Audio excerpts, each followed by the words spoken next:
The Worshipful Company of Joiners and Ceilers deals with training and looking after apprentices, young people coming into the craft of joinery and carving. Today is our annual craft competition here at the Building Craft Training School. In days gone by, an apprentice or a journeyman would have had to make a proof piece or a masterpiece to prove to the master of his livery company that he was of sufficient quality standard, and that is to some extent what we're doing today. So these young people here are producing a piece of work either in joinery or carving that will be judged by those with experience of the industry. First, second or third will be awarded. The first prize is £1,000. So we get people from all over coming today. It gives people the chance to meet other carvers and to meet people who want to support them and to receive that kind of push towards taking the next step, I think. The test piece has been set. It's a traditional joiner's toolbox. They've come in with their own tools and they've set about the test piece in their own particular method.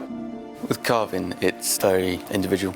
It's up to you to interpret things and do it how you want to do it within the parameters of the brief, really. So it's that sort of freedom. You've got to be very precise, and once you cut it, that's it, you've messed it up if you do it wrong. Behind the scenes, we're actually measuring the skill.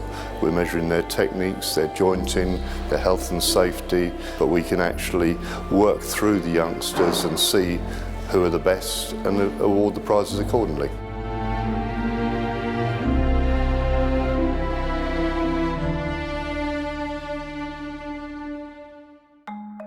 Reaching out to future generations is critical for the future of the craft, but the problem is, where do these young people come from? So many schools have stopped doing joinery or carpentry or metalwork because there isn't the money or the teaching facility to do it. We've been participating in the Livery Schools Link for about 12 years now. It's just an opportunity for school children of all ages really to come and have a look at occupations that children don't really get an opportunity to see unless they come to something like this.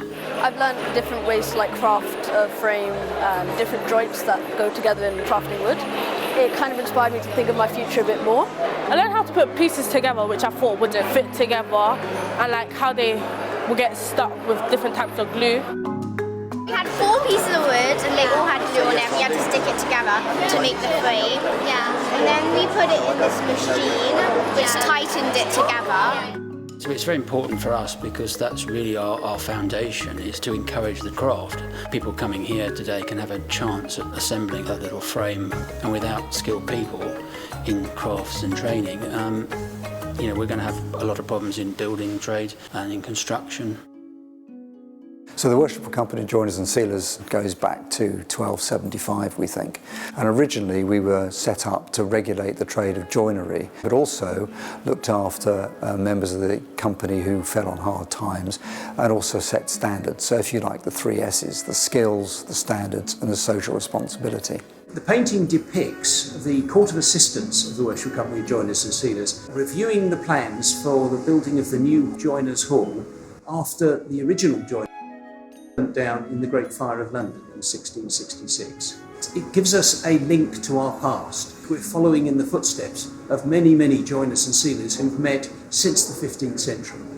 Today you can set up a company with a drop of a hat, and that wasn't the case in the medieval time. In order to be absolutely secure, you did need some sort of Act of Parliament, and that's effectively what a Royal Charter is. It's a law saying that you can exist, you can hold property, you can act as a company, as a corporate body, and it made you much less susceptible to being prosecuted or arrested.